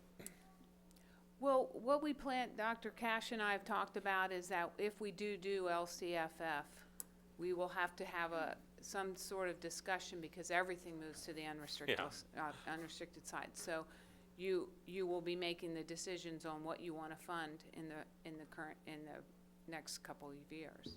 But somebody proactively will do that. We Oh, don't- absolutely, Oh, yeah. absolutely. Yeah, if we're facing that, we'll bring forward a whole host of suggestions in relationship to current operating so you can see what we're currently doing and what we're suggesting and the delta between the two. And from my point of view, we'd like to keep a little extra in there in case of emergencies. As you remember, a few years back, we had the sewer failure at Yeah, McKinley. at McKinley. And we had to spend down this fund significantly. We had no other funds to fix that problem. Ms. Parker, then Dr. Buss. I think I want to be careful here to talk about deferred maintenance, since this item is on the agenda as deferred maintenance, which is not every kind of maintenance project. Correct. But things like windows, painting of buildings. You could justify the window replacement under wall systems. Typically in the past, we've used it, like I say, for the major boiler repairs, the water heater replacements, for slurry seal on asphalt that you do about every 5 years, not the major renovation, but putting the seal coat on there typically would have come out of deferred maintenance to prolong the life of asphalt. Sometimes when most of our exterior painting is done with deferred maintenance, where our interior painting is done with routine restricted maintenance. And of course, sometimes they allow you to also spend money on taking out the lead. When you replace flooring, which is typically a deferred maintenance item in the past, because it's, like I say, it lasts longer than 5 years. A lot of times when we replace the floor, there'll be old asbestos-containing tile or asbestos-containing mastic underneath, where you need to mediate and remove that asbestos before you can put down the new flooring. And in the past, I'd say that the asphalt, carpet, tile, and some plumbing things have been a major expenditures of deferred maintenance funds. So those are examples of things that would come from deferred maintenance, as opposed to, say, like one thing that we typically see is we're visiting elementary schools, for example, is the handball courts with the at many of the schools they'll have torn up holes in they look terrible. And are no fun to play with and get a lot of use, but that would not qualify for something like this. We take that out of our routine Restricted maintenance. And I think I just want to say this one, because this list, to me, it doesn't have enough money in it, but it is what it is, and I don't have any problems with what you put forward. I just would like to, I'm sure I'm echoing the sense that I'm getting here from Mr. Herron, which is that we have, as part of everything that we've done, drastically slashed what we spend on maintenance, and that it's damaging to the district in the long run and to students. So I absolutely think that we need to be putting more money both into deferred maintenance and into routine restricted maintenance, so that our schools are in better shape. And every year we do send a report up to the state on how the money was spent. They do get that annually. And routine restricted maintenance is also proposed to go on the unrestricted. It comes from the unrestricted side, but now it will be all in there. Dr. Buss? Knowing that, and then knowing that we've had previous conversations, and my point was, we would be doing our routine maintenance out of this, looking at sort of the longer term needs and our facilities using the plan that was presented to us a couple board meetings ago. My point is we need to have a discussion about how those two are tied together, and really saying, we wouldn't be talking about the other if we had been doing this in the beginning. In some cases, I know some of it's talking probably about less of the other. Exactly. But not eliminated. Not to the level that we're seeing Correct. now. And so I think my point is that as a board, we really need to get in that kind of discussion, because we are sort of getting rid of our foundation when we think the house is fine, and the house is going to crumble without the foundation. So I think we definitely need to have a discussion about this, and really looking at how one ties to the other, and having more information from you in that regard would be really helpful. Sure. Thank you. Dr. Cash? I think I've had in conversations with Ms. Lamone, it would be really important to have a separate workshop on facilities, where there would be a conversation about the facilities assessment that Teleco is doing. Mr. Het-Yunk and his staff can really clarify, expand, answer questions in relationship to routine, restricted, and deferred maintenance, and how all three of those work together. But we need to, and Mr. Het-Yunk and I are hand in glove on this, we need to have a plan that recognizes that we're gonna have bond funds limited, routine restricted maintenance, deferred maintenance, and a whole host of projects, and we need how to figure out how to do them all the time over a period of time. So, and we need to be strategic, and that would be our goal once we get direction from you through, I think, a facilities workshop. Thank you. Dr. Cash. And I hope we have sometime this amount of money on the Yeah, total line. 7 million, that'd be great. And Maybe the state will send down more.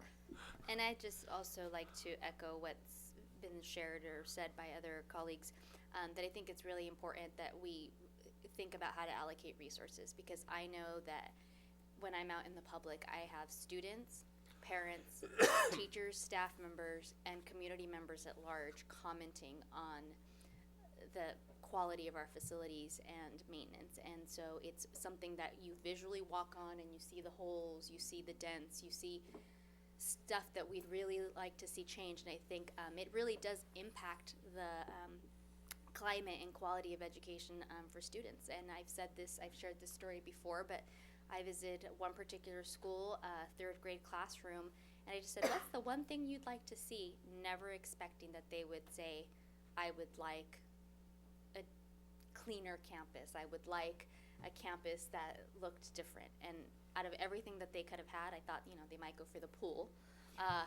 They didn't say that. And so it really struck me as this is serious. And so I would echo that we really think about what we can do, what we can do within the resources we have to support facilities and maintenance and see some changes on our campuses. So, Thank you. yeah. Great, All right, thank you. Thank you. Next, we have discussion of Illuminate Student Information System. Mr. Rickman.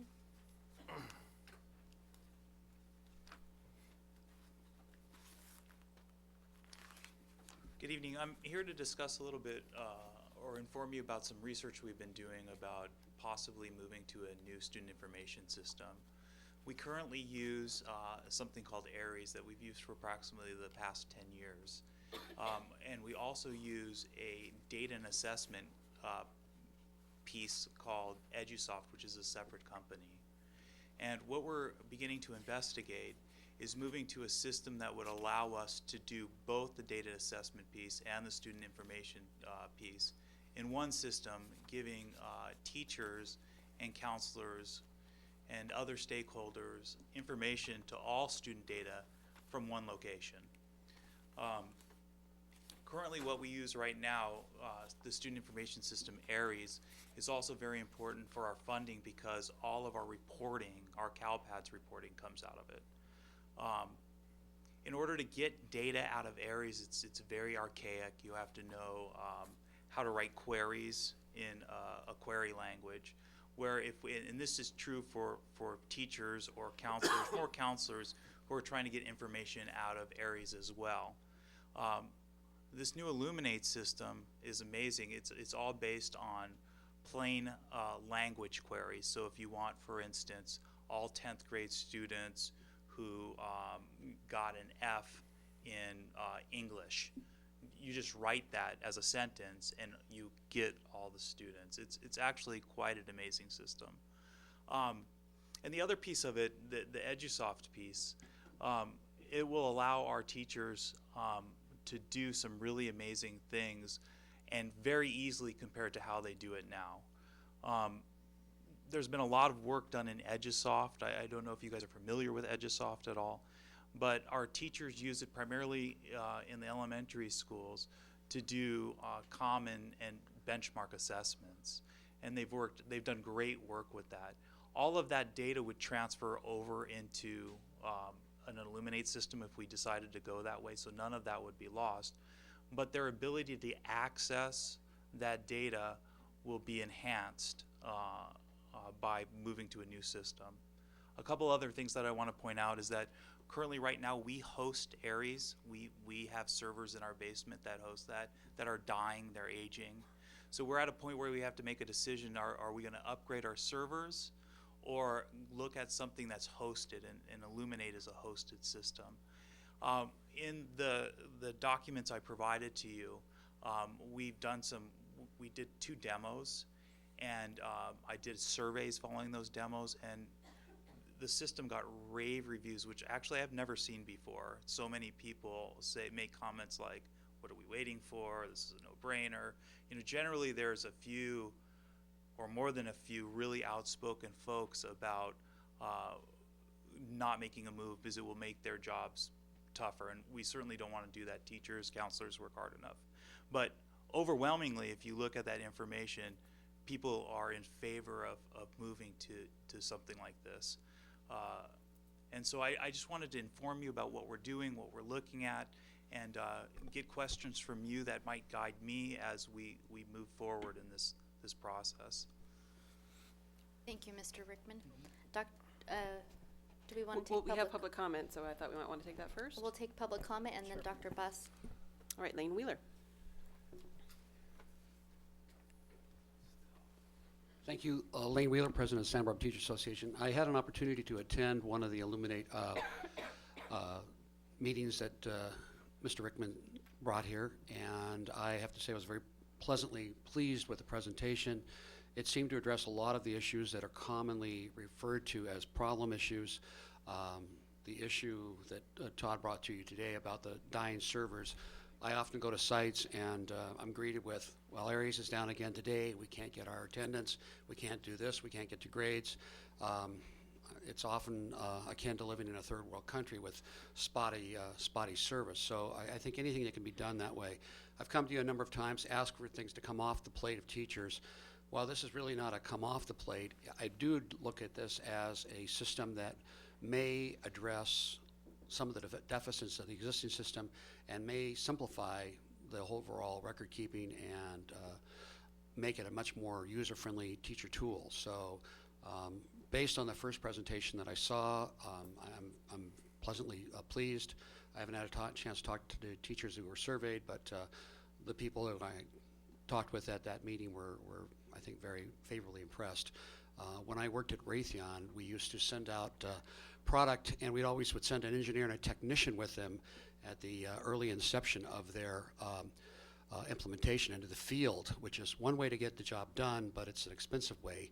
We have an ARRI system that still has Wayne Cole attached to it, and that's now 3 and 4 and 5 years down the system as sort of the in-house tech.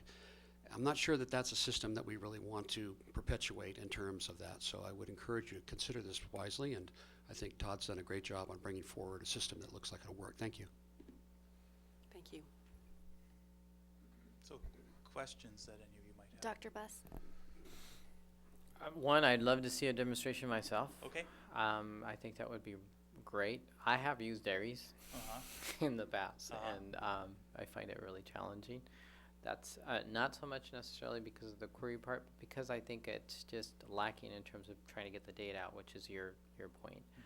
And you can do it, but it's just I find that if we can get technology, data in particular, to the hands of people who are going to use it, that makes the world a difference. And right now, given that we are moving to looking at Common Core standards and looking at benchmark assessments and interim assessments, and if we could find ways to integrate what we're doing with EduSoft with Illuminate and looking at integrating those pieces in there, and we could actually get that information to site administrators and to teachers in particular, I'm all for it, because I think that would be great. My question is in that regard, to say, have you started thinking about that in terms of Common Core in the interim and the benchmark assessments and how that would look like? And can you talk a little more about that? Yeah, I'm obsessed with Common Core and benchmark assessments because I know that this is the way we're going. So you know, the Illuminate itself started off simply as a data and assessment tool written by a guy who's really at the foremost of the field. And his goal was to be able to provide teachers easy access to data. And I think that's the key. I think so often, just coming out of the classroom myself, is that data is great if you can get it. And so I think that moving forward with PLCs and everything we're trying to do, that this will allow us to really incorporate some really good data easily into those discussions that teachers will be having that drive, Common Core assessment and benchmark assessments and things like that. Yeah. Parker? Couple questions. One, in looking at this, I see that there are some districts that that essentially use it as their parent and student portal as well, and in a way that like Santa Barbara High has been using Aries, and I look at that and I haven't seen it, and like Dr. Paz, we would all really like a demonstration, but I mean, is it possible that that in the future, I don't know how robust their parent side is or student side is, that you wouldn't need EDU? That's an excellent question. I asked the CEO of Illuminate is a gentleman named Lane Rankin, and I pointed out in the demonstration that a lot of what they're doing is parallel to a learning management system like EDU. And I asked him specifically that question: do you see your company going into the learning management business? And he doesn't. Mm-hmm. There are things that EDU provide to a teacher in the classroom, discussion boards, things like that Illuminate doesn't. Mm-hmm. I wish we could find something that does everything in one place, but that doesn't exist right now.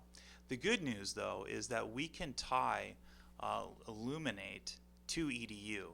So the information is pushed to and from both systems, which will make it easier for teachers again, and also easier for parents to find information. To specifically answer your question, no, they're not. They can't do the same thing. Okay, because I appreciate it, and I like the fact that you're saying you could push things back and forth, because when we were talking about EDU, what I said is the things that I would miss from Aries are my students' test scores, his attendance record, things like that. That EDU currently doesn't provide. So Right. if there was some way to integrate it, that would be great for parents to be able to see all that. It would be fabulous. One of the things that I spoke to Mr. Rankin about is that we can put links in Illuminate and within EDU that will allow parents to move back and forth between the systems, and it would be fairly transparent to them. Great. So that's the type of work we would have our programmers work on. To try, I completely agree. When parents are moving back and forth, it can get confusing. Mm-hmm. We want to make that as simple as you can with two systems. Great. And then my other question is about the company itself. How long have they been in business? How many districts are they working in? Are they a California business? They're a California company. Uh-huh. I don't know how long they've been in business. Mr. Cash, do you know?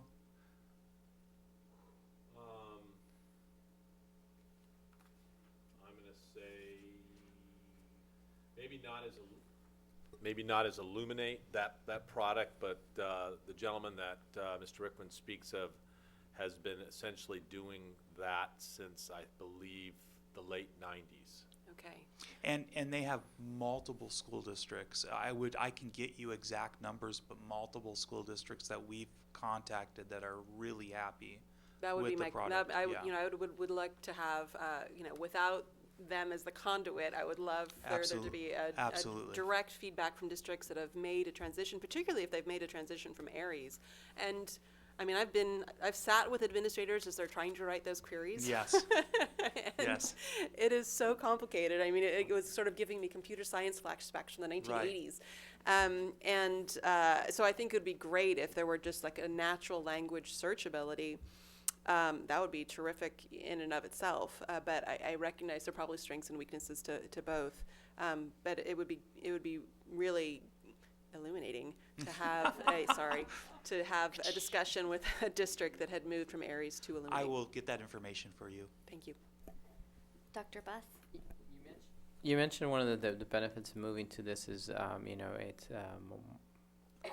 they would host it. It's more of a cloud-based system.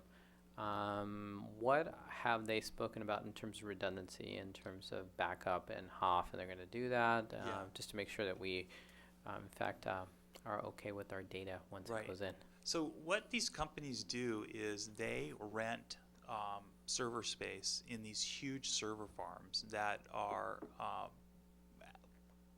redundant, not just within that farm itself, but also all over the country. You can't get in without thumbprints. I mean, the good news is that they can afford to do things we can't as far as redundancy and backing up of our data. It would be, I'll just say it, it would be more safe in one of those server farms than it currently is, sitting in our basement with dying servers and backups that are questionable and things of that nature. It would be, what I would love to do is, if you've never been to a server farm, to go there just to see what it's like. They have generators and it's earthquake protected, and you ask, if this fails, where does it go? It goes to Las Vegas. If this fails, where does it go? It goes to Turkey. I mean, yeah, it's pretty amazing. I feel completely confident that we would be much more covered than we are now, that's for sure. And also, huge companies use these. Amazon uses these server farms. I mean, so I think our data would be safe. The only reason I say that is because I've had through my job, one of we host a lot of data as well, and making sure that we have access. And part of the reason I'm asking is, if the company dies, that's still our data.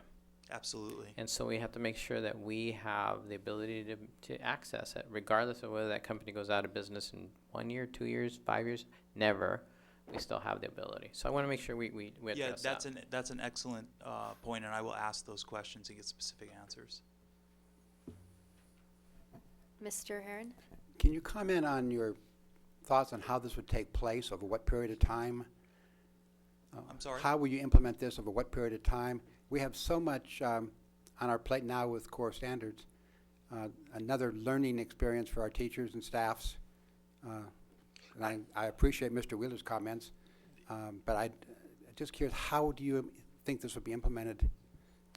And the resistance from staff? So if I can go by the demos that we did, there will be very little resistance from staff. The comments, and you can read them, are, this is going to make my life so much easier.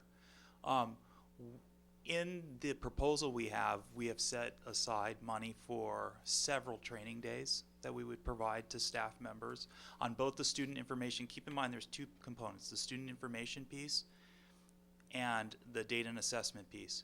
For teachers, the student information piece is just merely taking attendance. I mean, there's not much to train on that. For counselors, it's going to be very important, because they're going to, especially at the high school and junior high level, because they're going to be doing all the master scheduling. So there would be lots of training for them. On the data and assessment piece, that's where teachers will be most impacted, and we would have to roll it out in a way where we provided teachers with all the support that they need. And we have that not only from Illuminate, but we plan to train trainers so we can go out and help our own teachers. As far as a rollout schedule, if we were to do this, we'd like to get the data and assessment piece up and running sometime after we do our STAR testing, because teachers use EduSoft in preparation for that. So we don't want to pull the rug out from under them. But what we found is that if you start at the end of a school year with a project like this, that it allows teachers to play with it, not under a time crunch. So when they get into this regular school year, next school year, they'll be familiar with the system. The student information system, what I would suggest is that we begin training at the end of this year, but not roll it out until master scheduling, until classes are leveled in the fall. So the last thing we want to do is have people working on a new system when they're trying to do master scheduling and trying to get kids in the right courses. And we would roll it out maybe mid-September, late September, something in that area. Thank you. One other suggestion, I would hope you are planning more demonstrations, because normally I would say a survey of 20 and 26 isn't a huge survey. And if you could get some more people involved in it with those same type of feelings, it might be easier to spread the word. I completely agree. You know, we advertised and we can only get who comes. We certainly can try to do more. And it sounds like maybe one for the board would be appropriate also. So we'll work on doing that, yes.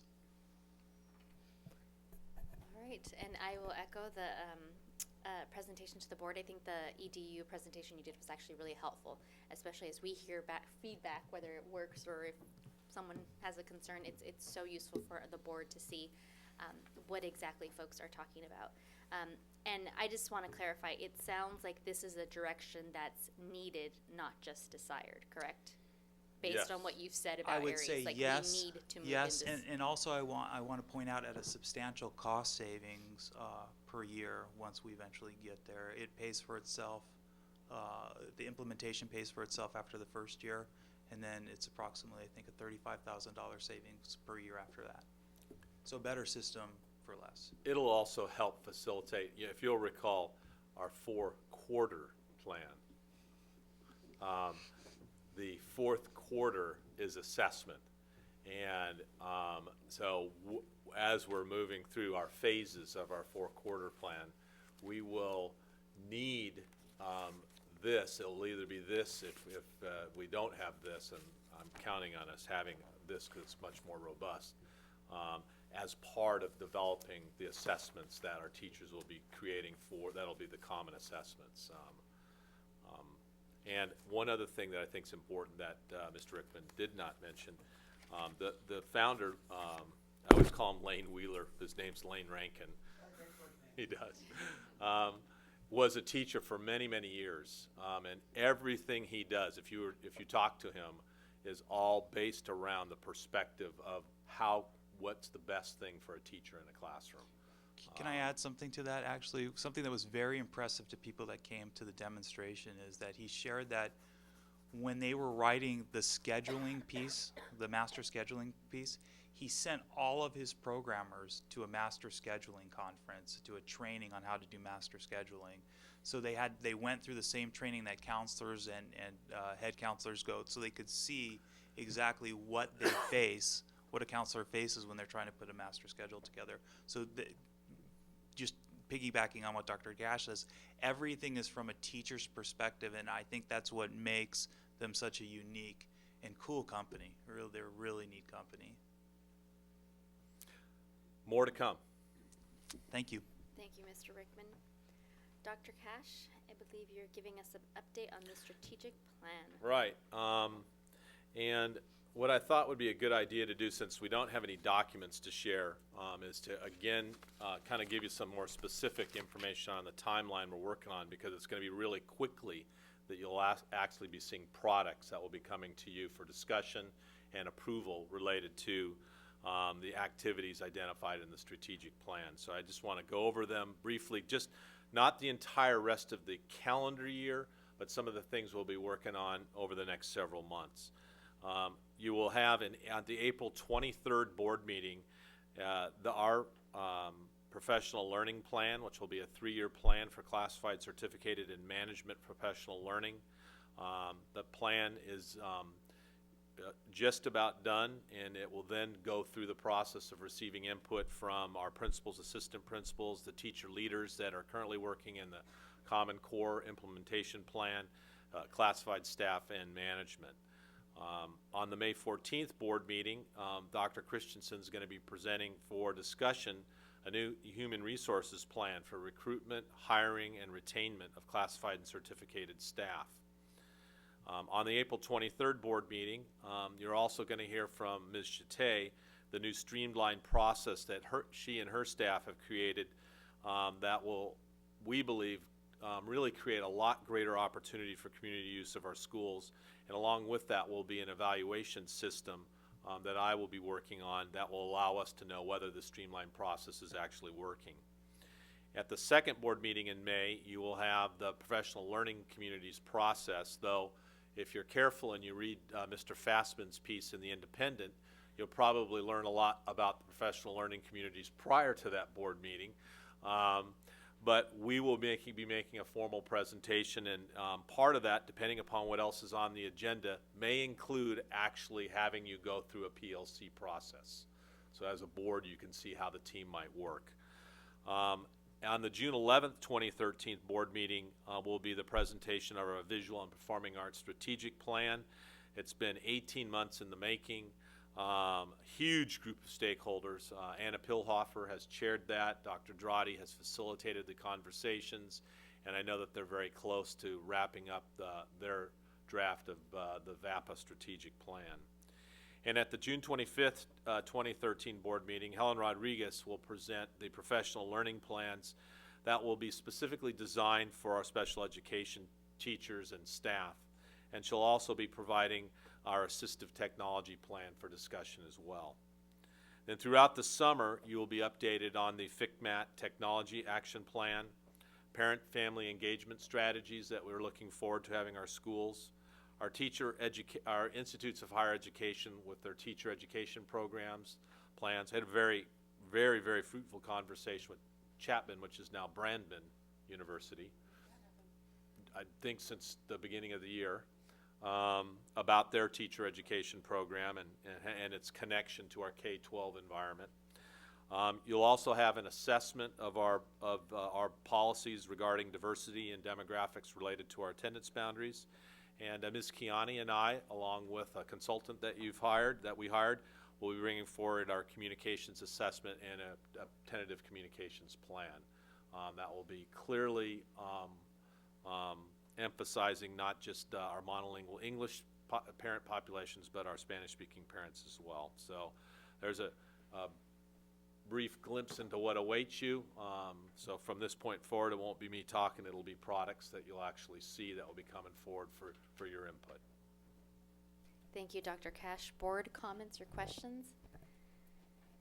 We have a busy spring and a summer. Wow. The only thing I would say is that if you could put that on some paper or draft, Sure, yeah. that would be really helpful for us to kind of maybe do our own homework before we get some of that. Great, and I'm looking forward to hearing the plans and learning more. I know that our community at large is also looking forward to and has been wanting direction from the school district. So I know I've spoken to funders in our community who really want the school district to set the tone and direction for where we want support and how we want that support. So Part of what will happen in the PLP, the Professional Learning Plan, will be a specific kind of plug-and-play opportunity for outside agencies that are interested in supporting professional learning. The same will be true for human resources. Each of these action plans, as they become forward, will very specifically describe where the community where we're looking for community help. great, I'm looking forward to reading that. So thank you, Dr. Cash. Now we have a discussion of the mission, vision, and vision statement of Santa Barbara Unified School District. Well, as board members are aware, board policy, it's my favorite board policy number, 000, requires the board to periodically review the mission statement of the district, and the policy states at least every 5 years or whenever a new superintendent is hired. Tonight's an opportunity. There have been many opportunities at the workshops that we have had, the 2 workshops, to not formally review the mission, but certainly discuss the mission statement and the core beliefs and commitments that are contained within. But this is a formal opportunity for the board. You've had an opportunity to individually review the documents. And so I and staff were prepared to take direction and guidance regarding any changes, but I would like to remind you that the board is not required to make any changes. Thank you, Dr. Cash. Board, we have our mission statement and our core beliefs and commitments in front of us. Dr. Bass. On our core beliefs, where is it?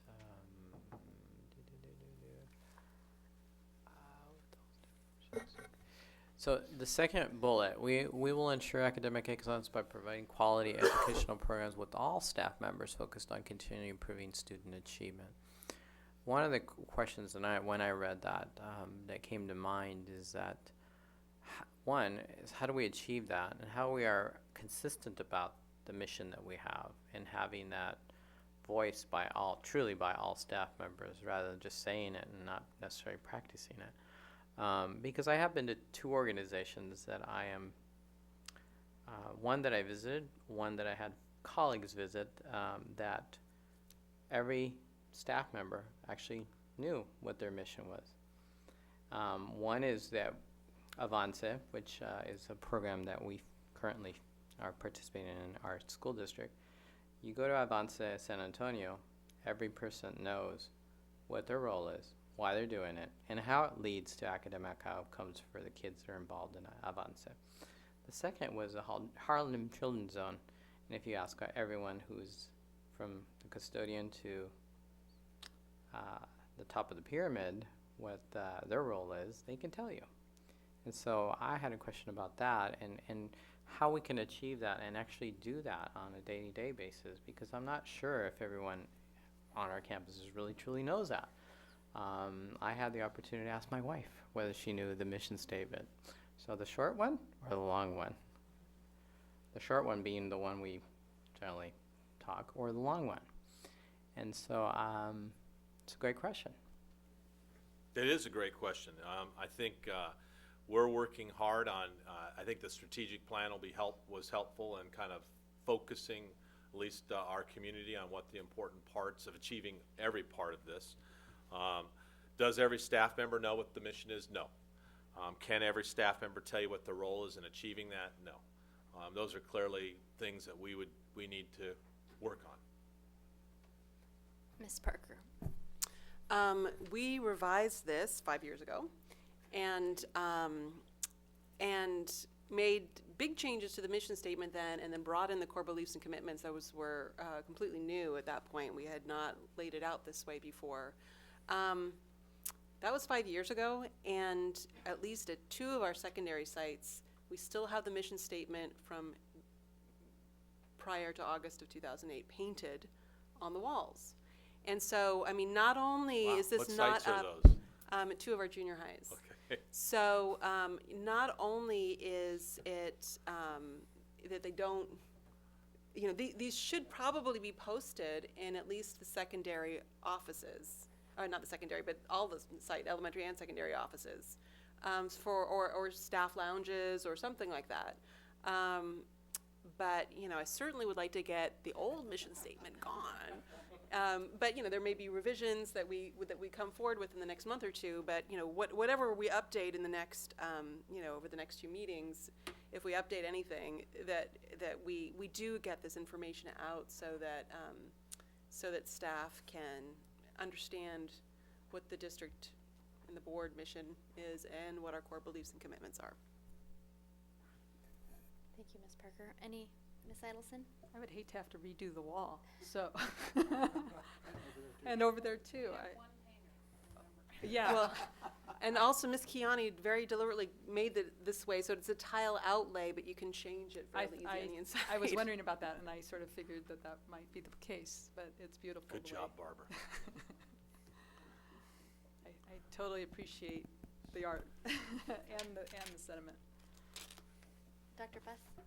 I guess one thing that I didn't necessarily say in my comments is that the reason I was emphasizing that point is that I just feel like everyone should be on the same page, board, staff. And at the end of the day, it's helpful because then this is what we're shooting for. This is what we hope to achieve. Yes. Thank you. So do we have any thoughts or recommendations? Does this feel good to us? Yes. Generally, yes. I do think those 2 schools should be updated. Yes. It's very clear that we need to ensure that our signage accurately reflects the current mission and core beliefs, and that we need to affirm with many and inform others of the mission and core beliefs and values. So that's something that we certainly should do and will do. Great. And I would just say that even though we don't have any suggestions, I think that that's just more of a sign of how vested we are to our mission statement than it is of really feeling passive about it, because I don't think that by any means does this board feel like this is something that's not important to us, but rather we're really vested to our commitments to our students and community. So, yeah. All right. Great. Well, I'll report back to you. I don't know if I'll do it in a board meeting setting, but I'll report back to you the physical removal and change, and then the steps we're taking to work with staff. Great. Thank you, you, Dr. Cash. And In the Mr. Hurd? policy, it says the board may revise or reaffirm the direction it has established. Do we need to take any formal action at No. some point? You To do not. affirm it or anything? No. No. All right. I mean, you can symbolically, clearly. I mean, but there's no policy reason that you need to, only if you changed any of the language. Next, we have measures A and B proposed expenditures plan. All right, well, I'm going to start by just publicly, even though there's not a lot of public here, but the public that is here, being very thankful that we even get to have this discussion tonight. A huge thanks to the voters who supported children in our community this past November by passing measures A and B, and a big thanks to the Santa Barbara Education Foundation for their work in those campaigns. Before I kind of briefly introduce the major ideas in our initial look at how we would want to expend funds in the parcel tax, I want to reiterate that this is for 4 years, and it's incumbent upon myself as the superintendent and staff to develop a plan that integrates these programs, costs, into the fabric of our district, either through directly funding them post-parcel tax, seeking other private funding, or finding ways to continue the programs without financial resources. And I want to let the board know that Ms. Jete and I have already begun those discussions. We think that's the responsible way to ensure that if these things are important to our community, that we find a way to make them continue to happen absent a parcel tax again in 2016. I'll start first by talking about the elementary proposal. You'll note that, again, approximately 50% of the funding is spent on music teachers, that we would provide classroom music teachers for students. And the balance of the money would be spent on materials, purchases for music, for math and science, and technology. The math and the math will be to support and supplement our Common Core math. One of the things that will be very different for us will be the mode of instruction for the Common Core state standards will be less text based, and will include significant amount of manipulatives. As you are all aware, we have a significant science program modification, change, leadership undergoing right now in our elementary schools. That is really, I mean, it is, I read what they're doing and I get chills up my back. It's so exciting.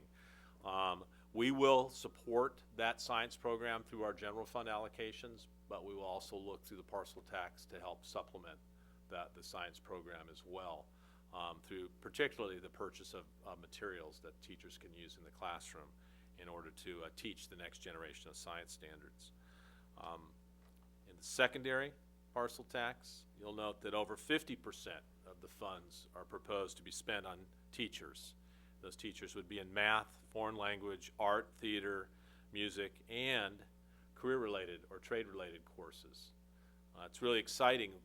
Dos Pueblos has already submitted a new course in a trade-related field that they're interested in looking at, and that is computer science, which they're looking at making it something outside of the engineering academy, more related toward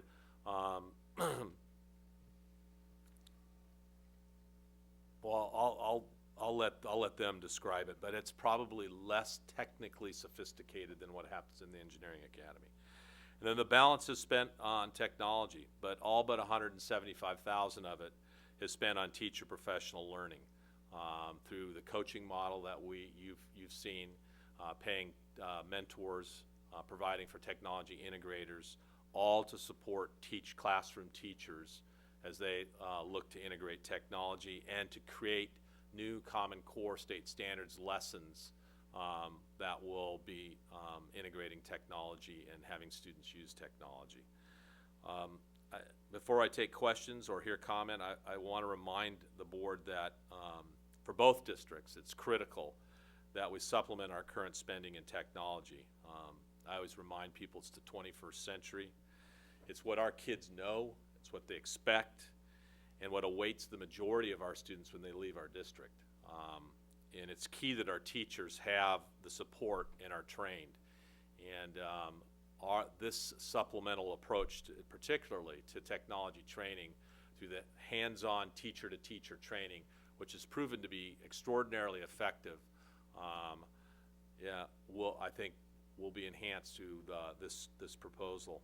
And finally, it's important to recognize that the Common Core State Standards and Smarter Balance Assessment Consortium are really making it important that we have technology in the hands of students on a daily basis. I happened to be, as Ms. Limon was in Palo Alto over the weekend. I, with Janet Hollister, a teacher from La Cumbra, and Sean Carey, the principal at Dos Pueblos, were fortunate enough to attend with a pretty select group of people, a meeting up in Sacramento. Learned quite a bit about what the expectations are actually going to be for kids in relationship to technology. This allocation will certainly help us position ourselves to be ready for that when it happens. So I'd love to get some input, answer any questions. The first question that came to mind, I know this is different than H&I, but it did make me ask a question, which is, how is this different in terms of the FTEs, total number allocated, and then what areas? So that may be a question for me, because I'm newer on the board that I don't know. The FTE allocation in the elementary is exactly the same. I mean, as far as for classroom music teachers. For secondary, there'll be fewer math teachers that will be paid for out of the parcel tax, but there will be math teachers that will be paid for. And the same is true now, that depending upon the school site, they either spend it on foreign language, art, theater, or music. Some spend it in all, some spend it in one or two of those areas. It really depends on the individual school's current staffing, what classes the students want to take, and what their needs are. And the allocation will be based entirely on ADA. It'll be what it has been, which when I was the principal of the smallest high school, when I started at Dos Pueblos, I didn't like that allocation. But when I left, I was the principal of the largest high school, and I thought that was a great way to allocate funds. So it clearly is probably on both ends of the spectrum, good and bad, but probably the most equitable way to do it as far as this goes. Mr. Herron?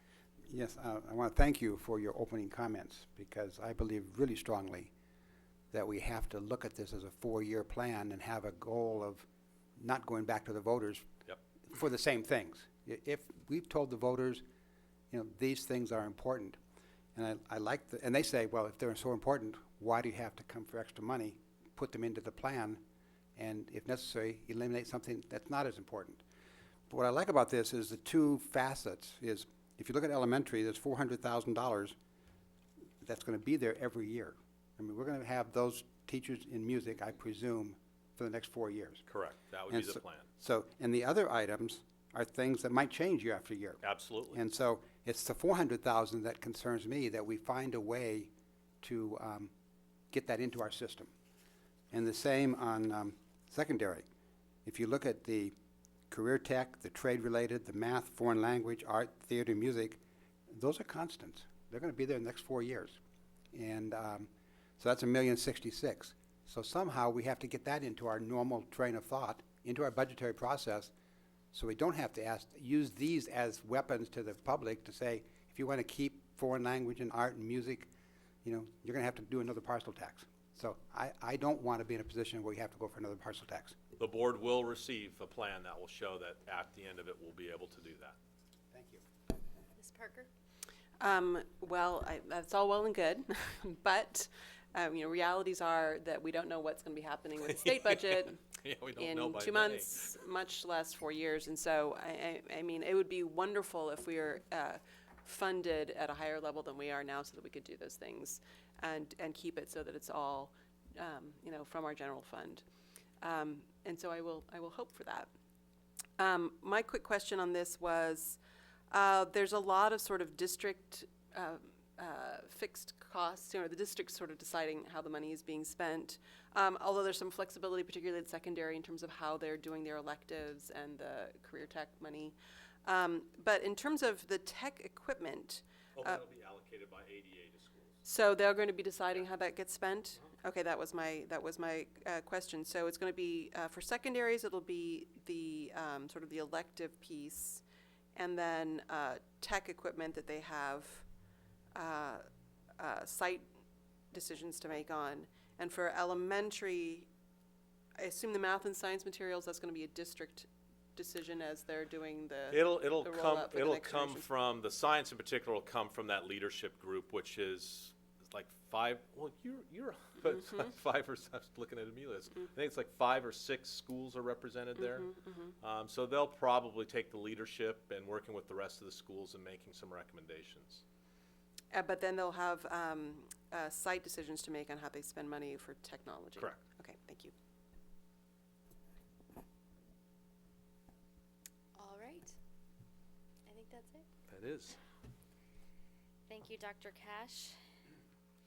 Now we are returning to consent agenda item E9 that has been pulled, and that is the approval of mandated child fine training by September 1st, 2013. Just a clarification in the intent. In reading the background, evidently the hearing officer mandated 6 hours for district personnel and including non-credentialed staff. And then a new interpretation was received that says the district shall provide special education and administrative staff. Can you tell me exactly what special education and administrative staff includes? Teachers and principals and assistant principals. Okay, so it's not just the administrative staff for special education, it's... Oh, no, Okay. yeah, no, it's everybody. It's Yeah. everybody. Yes. And will the expectation be that everybody who's included would then train the general ed teachers at their own schools? Certainly hope that will be part of the process, absolutely. Because I understand it, that one of the huge problems was that our general ed staff didn't understand child find. And just want to make sure that we don't get caught in another case where we have staff that doesn't understand child find. I think part of what you'll see in the professional learning plan, particularly that Helen Rodriguez is putting together, not one of the nice things about it, you will note, is that it includes this integration with our general education staff at all the appropriate touch points. So while I don't want to speak for Helen, I'm sure it will include child find. I hope it does. Thank you. I'll move approval of the mandated child find training by September 1st, 2013. Second? Thank you, Mr. Hearn and Ms. Parker. And I believe Dr. Boss has a question or comment? Yeah, I didn't necessarily know sort of like a total cost, or are we keeping it at a certain amount? Is it, I mean, it does list sort of their cost right there in terms of the fiscal, but not a total. So. We don't know. Okay. It's a mandate. One of the things that we want to do is make sure that we do it right. I know Ms. Rodriguez, and she wants to do things the correct way, and we wouldn't want to constrain the opportunity to have the best possible training for our staff. And we're required by the decision to do so. We'll be frugal because we are always frugal. No, I understand that. I was just more like, was it not included? And you gave me the answer, so thank you. All right, so we have a motion on the table. Any additional discussion or questions? All those in favor say aye. Aye. Aye. Opposed? Motion passes 5-0. So now we are at the very end of our agenda. Coming events. We've already discussed some, but I would like to say that I think at the last board meeting we announced that we had a special policy board meeting taking place on March 14th, and that has since been canceled. Yes. Correct? Future agenda items, I did make note that we will be having a maintenance facilities workshop in the future to discuss some of the items that have been raised at this particular meeting, and also a demonstration of the Illuminate system. Anything else we'd like to see on future agenda items, Dr. Fass? I know at one of our board meetings, when we looked at the audit, there was a discussion about possibly having presentation done to the board. Yeah, we're trying to schedule a special board meeting for that too. Okay, thank you. I am concerned that, summer is fast approaching, and I know we like to get projects done over the summer. So as soon as possible, I'd like to have some discussion on, we have X dollars left to spend from bond money. How is it going to be spent? And I presume a lot of these projects may start over the summer, and they probably need direction on which ones, because there's not enough money for all of them. That'll be before you at the next board meeting. And the other piece is, I know that in the fall, we voted to approve the Safe Route to Schools project on one of our properties, and so I think an update on that would, if there is an update on that, would probably be good. All right, so I've made out of some, and with that, I will then conclude and adjourn our March 12th meeting. Thank you. Okay, we can't set the record. I mean, I was looking at archive board meeting.